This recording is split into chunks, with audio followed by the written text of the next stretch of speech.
ಅರಳುವ ಮುನ್ನ ಮೊಗ್ಗು ಬಳ್ಳಿಗೆ ಸ್ವಂತ, ಅರಳಿದ ಮೇಲೆ ಹೂ ಪರರಿಗೆ ಸ್ವಂತ.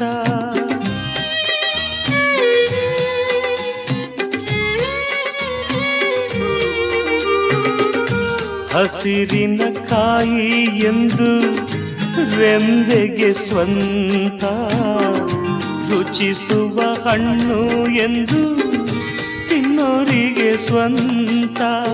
ಜಗವೇ ಹೀಗೆ, ಬದುಕೇ ಹೀಗೆ, ನೊಂದರು ಇಲ್ಲ ಬೆಂದರು ಇಲ್ಲ, ಬೆಂದರು ಇಲ್ಲ.